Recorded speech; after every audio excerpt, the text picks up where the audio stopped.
Today on the audio hotline, we have the new 5th generation Røde NT1. If you have been a longtime viewer of the channel, it's no surprise that I am a fan of the NT1 series. In fact, a much older white NT1 was my very first condenser microphone ever, which was then followed by the NT1A. And the NT1 and the NT1A are a big reason why I have this channel today. They definitely helped create my love for microphones, especially for the price the NT1 has always came in at. It's always been really reasonable, but it sounds really good. You can do a lot with that microphone. So now that I've explained the love and essentially the nostalgia that I feel toward the NT1, you can absolutely guess what my answer was when Røde reached out to me. Yes, you got that right. I know, crazy. To review the new 5th generation NT1. I said, hail to the yes, brother.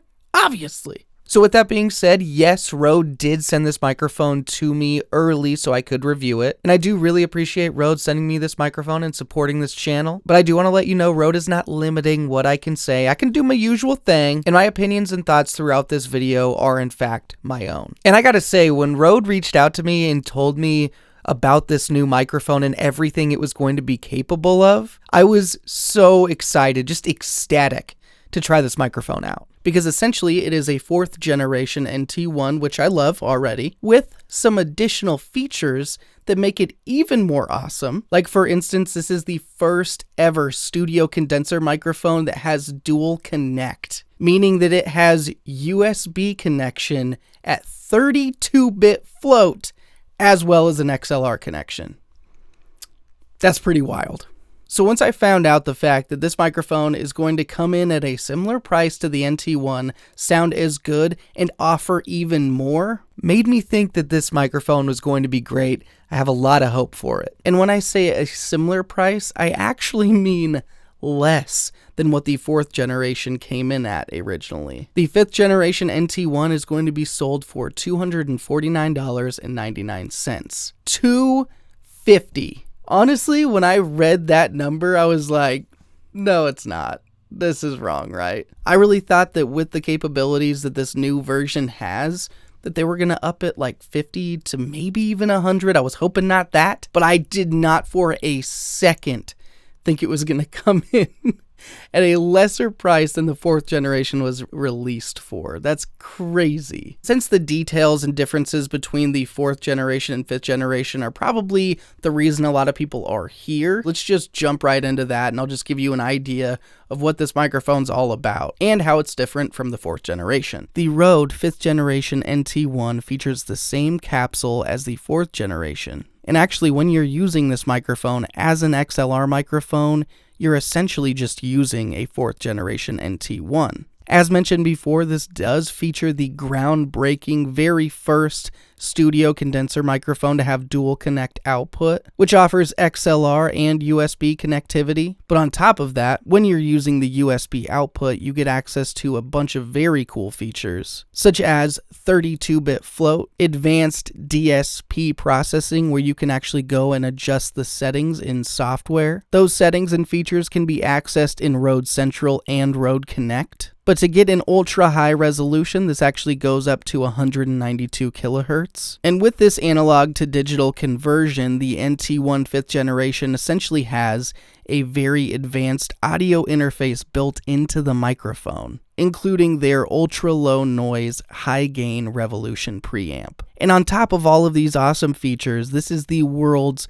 quietest large diaphragm condenser mic, coming in with a noise floor level of 4 dBA. Now, to put it simply and to put it bluntly, everything that I just told you about this microphone excited me. Was I interested to see if they'd put a new capsule in it? Yeah, I think that it could have been cool, but with how much I already loved the 4th generation Røde NT1, I didn't really mind the fact that it had the same capsule. And I actually liked the fact that they were like, hey, let's just do what we know works and just add some cool features. And I guess the reason that I like that is that you're not getting less of a microphone here. To know the internals are essentially the 4th generation NT1 when you're using it as an XLR microphone gives me a lot of peace of mind and really trust this microphone right out of the gate. And then you just get all of the awesome features in addition to that. And in that sense, nothing is really downgraded here. And that's all I could really ever want. So personally, I was very happy with it. Well, now that we've talked about the differences between the 4th gen and the 5th gen, now we can go ahead and talk about what comes with the Røde NT1 5th generation.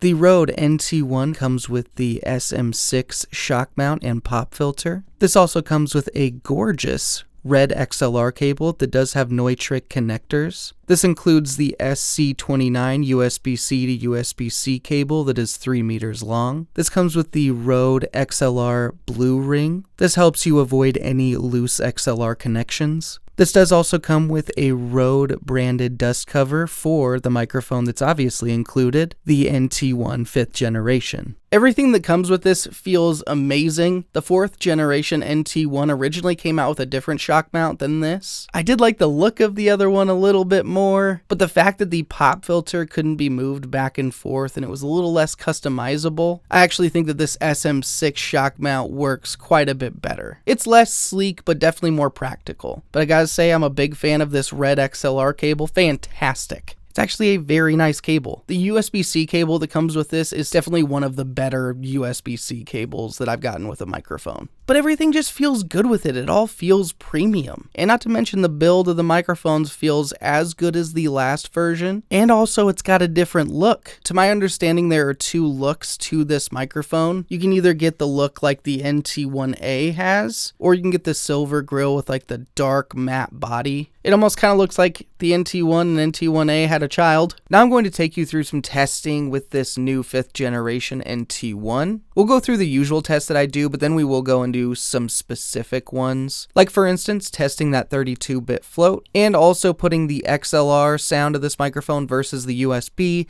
make sure they're identical. But let's start with a proximity effect test. If I get really close to the Røde NT1 5th generation, here's how it sounds. Now if I get as close as I can with the provided pop filter, here's how it sounds. Now this next test is going to be a little bit loud. Let's do some plosives. Plosive test with some pickled peanuts. Plosive test with some pickled peanuts. Plosive test with some pickled peanuts. Plosive test with some pickled peanuts. Now, if you are thinking about getting this microphone and you're like a gamer streamer and you have a loud keyboard, this is kind of worst case scenario because these are Cherry MX Blues. But here's how this rejects that sound. I'm at the front of the microphone right now, and if I slowly turn this microphone, I'm at the side now, and now I'm going to the back of the microphone. Here's how the back sounds, and now I'm going all the way back around to the front again. Now let's use some white noise and test out this polar pattern even more.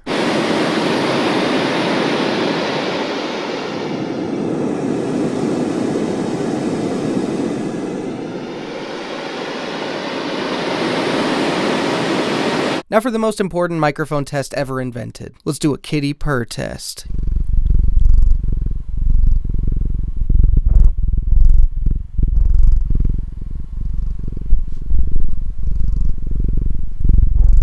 Now to do some distance tests. Right now I'm 1 foot away from the microphone. Now I am 2 feet away from the microphone. Now I am 3 feet away from the NT1. Now I am 6 feet away from the NT1. Now I'm going to do an acoustic and electric guitar test.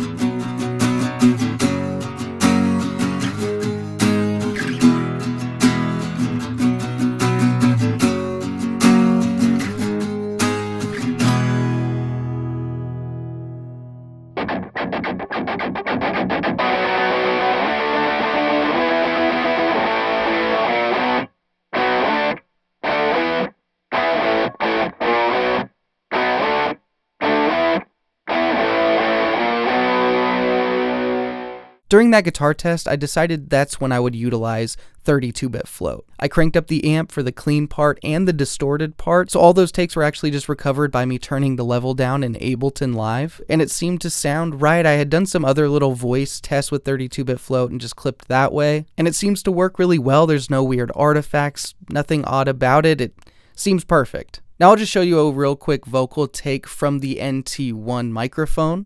Yeah, this fire burns brighter than the stars in the sky.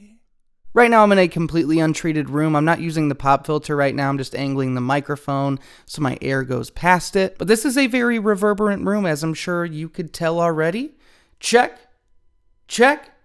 Yeah. But as per usual, my untreated room test is actually a dual test. I'm completely shocked by this. I didn't think this was going to be possible, and I'm really interested to see how it turns out. But I'm actually recording the NT1 5th generation into my iPhone right now. It even recognizes that it's the NT1 5th generation. It says it up at the top there. So I'm recording with this large diaphragm condenser microphone just directly into my phone. But since this phone can't provide very much power to this condenser microphone, I can tell that the level is kind of suffering a little bit because of that. But still, the fact that it works is really cool. It gives you even more versatility. But this has just been a real quick untreated room test and phone test. Now let's go ahead and go into the better sounding room. Now I wanted to do some tests with the ON-BOARD DSP and also just show you the advanced options that you get for the ON-BOARD DSP with the 5th generation NT1. Now you can see Rode Connect open right here, and just a quick warning, this software that you're currently seeing is in beta. If you decide to pick up the NT1, it's very possible that it could be a little bit different, and let me just give you a brief summary of this software. In Rode Connect, you're able to record your audio files, you're able to export them, there's even an option to export them to a specific LUF. You're able to add virtual channels such as system, virtual, and sounds. So that gives you some routing capabilities within your system. Rode Connect does come free with the NT1. And also you can add multiple microphones if you're going to do like a podcast or something. And if you are going to do a podcast, you actually can do multi-channel rather than stereo. Now you're able to go in here and change your level and everything, solo and mute things. You also do have a little sound pad.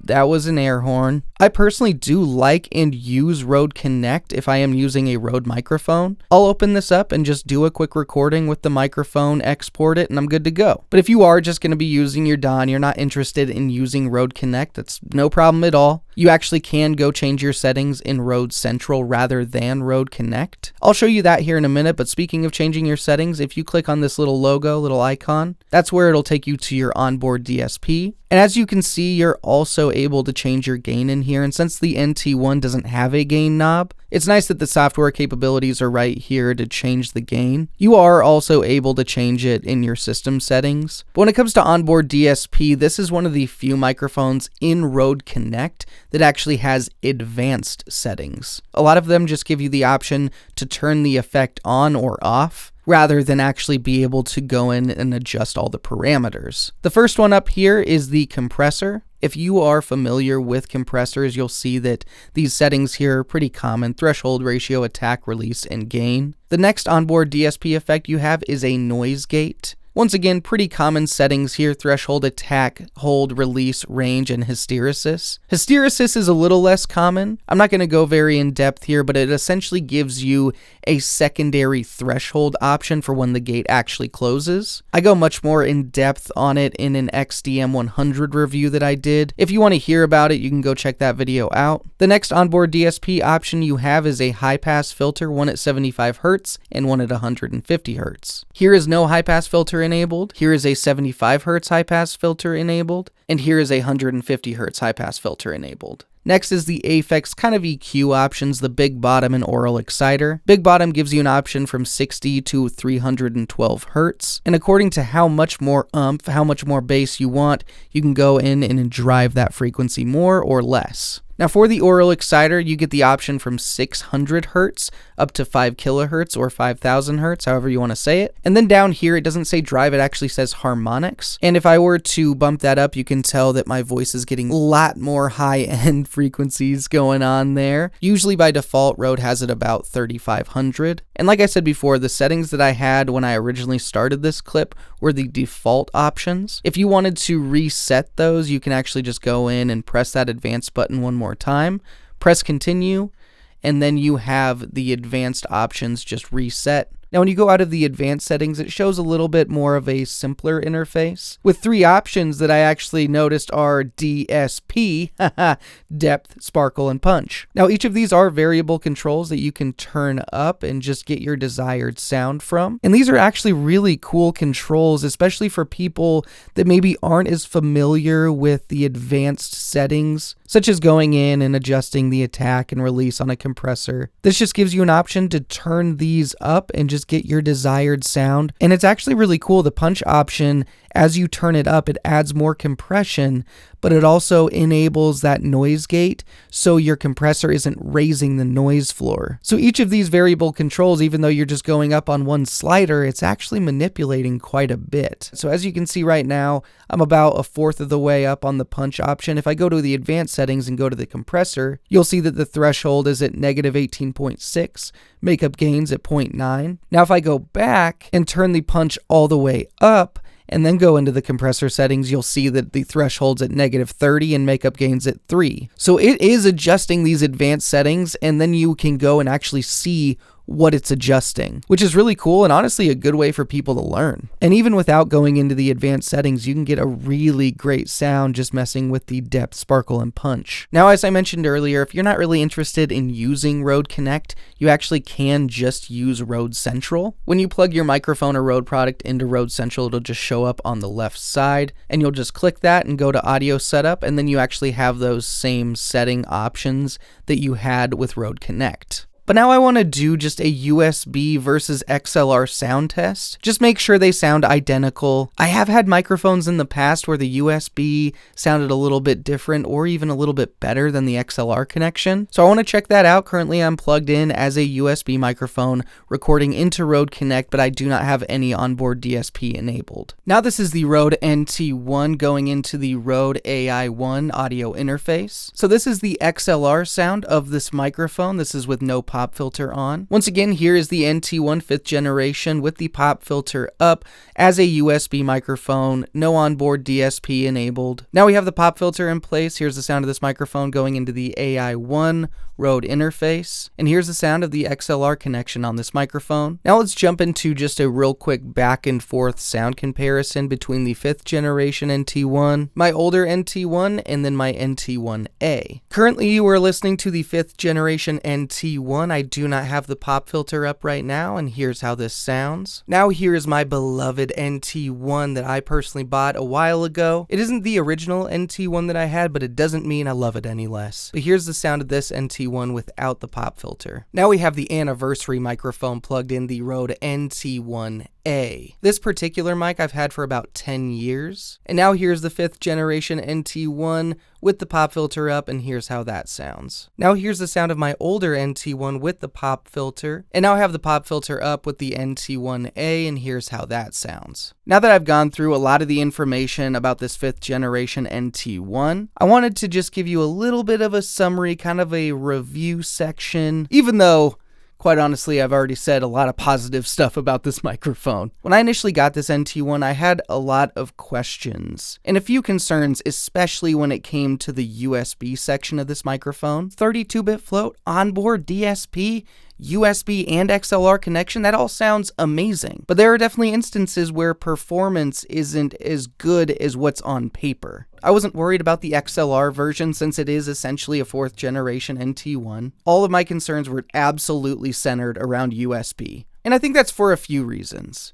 I think that a big question a lot of people are going to have is, why does this have USB capabilities? And since it has USB capabilities, why doesn't it have a headphone jack or a gain knob? Or a headphone volume control for that matter? And those are the questions that I had also. But once I kept testing this microphone out, the questions slowly became answered. But before I answer those questions for you, there's one other point that I want to talk about and just touch on because it kind of all goes together. Previous generations of the NT1 have been very popular when it comes to music production. USB microphones have a bit of a negative connotation, especially when it comes to music production. But after trying this microphone out for quite a while and really just starting to adore its abilities, I finally realized exactly where this microphone would shine for for music production. When I was recording people, it was a pretty good chance that it was going to be a metal vocalist, a hardcore vocalist, someone that screams, someone that gets aggressive. And even though I was really good about setting my gain and having enough headroom, I can't tell you how many times I had an aggressive vocalist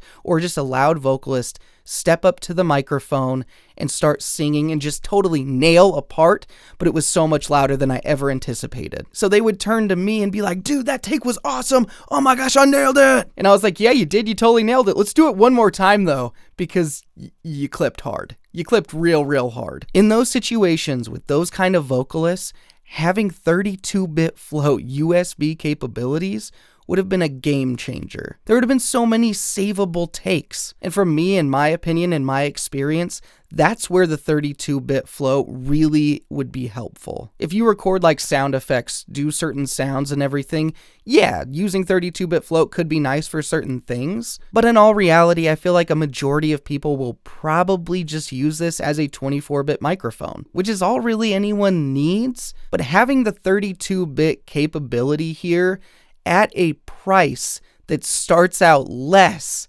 than the original 4th generation NT1, why wouldn't you be excited about that? Rode offered more for less. You don't hear that very often. Now, one of the other concerns that I mentioned previously is this not having a gain knob. Since this does have onboard DSP and you can go and adjust those, if I was using this as a USB microphone, I'm probably going in there either to record, change DSP settings, or something else. I know that some people don't like to use a dedicated software. For me, it doesn't really bother me, especially when the software offers a lot. And I feel like Rode Connect does do a good job of offering quite a bit. Now, to me, monitoring the audio and changing your headphone volume is maybe a bigger deal than the gain. And this is not me making excuses. Honest truth. I have been shocked by the latency of this. In a good way, like a good shock. Is there such thing as a good shock? Like those little hospital things that shock you and save your life. That good of a shock. The latency is so minimal. In fact, if you're using Rode Connect and you change it to ultra low latency, it's honestly just as good as a headphone jack plugged into this microphone. I cannot tell the difference. There is no latency. Even in the low mode, I still don't notice it. I'm actually in the low mode right now. I've tried monitoring it with the headphone jack in my computer, worked flawlessly. I used the headphone jack on the Rode AI1. Once again, it was not noticeable at all. I've tried multiple interfaces just to see if I could get some sort of latency with this USB plug. I really couldn't get anything that I would even remotely qualify as bad, which just completely blows my mind. So pretty much all my concerns surrounding USB were answered. And that makes me happy because I was a little worried about the USB section, but the way that I thought about it is, hey, even if it's just as good as the 4th generation NT1 and I use it as an XLR microphone, that's a win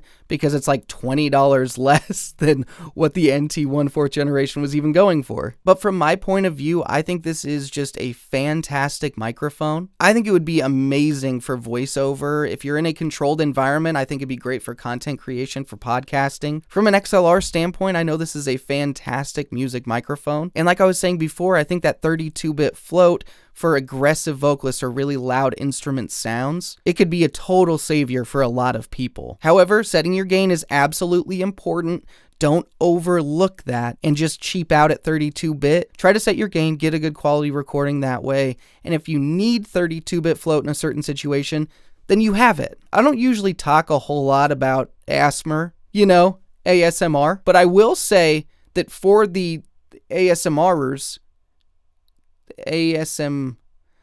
the people that do ASMR stuff, I think this might be a dream microphone for them because the noise floor level is the world's quietest large diaphragm condenser microphone. And for ASMR, that's a big deal. Not to mention all the other features that they could totally take advantage of. But for how quiet this microphone is and how great the detail and sound is, I mean, it's going to be hard to beat this for ASMR unless you spend a lot more money. Overall, I'm just really impressed. I was excited to take this video on because what Rode showed me before I agreed to do this, I was impressed by. I did still have a couple concerns like I mentioned with USB, but quite frankly, I think they nailed it. They took the 4th generation NT1, spruced it up, souped it up, and then they were like, hey, Let's drop the price too. That's exciting. Come on, like that's awesome. Rode took a microphone that I loved, that I was sentimental about, nostalgic about. And in a way, I may have been the prime person for them to disappoint. But they absolutely didn't. This microphone is really awesome. I'm really happy with it. And even though I can be a little bit of an XLR snob when it comes to my own personal use, I'm actually happy with the fact that this has the USB connection, that it has 32-bit float. This microphone is essentially the first of its kind. And it's cool that Rode took a great NT1 microphone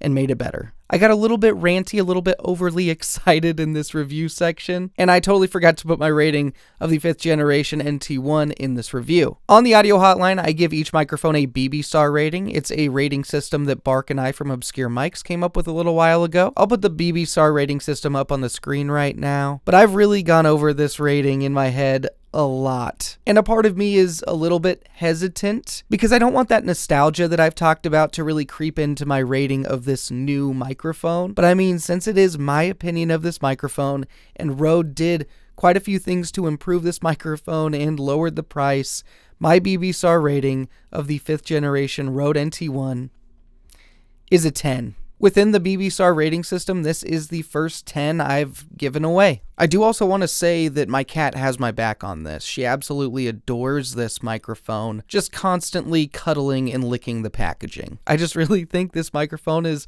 very solid, and I want to thank Rode for sending this microphone out early so I could review it. But now I'll let the previous Bronson take over and he can thank the members and do the outro. I'll let him have that. I do want to thank all the people that subscribe to the audio hotline, and I want to thank all of the gorgeous members of the audio hotline. All of your support means the world to me. I really do appreciate it. But I hope this review of the Rode NT1 5th generation helped you out and that you had fun. I'll see you audio nerds next time.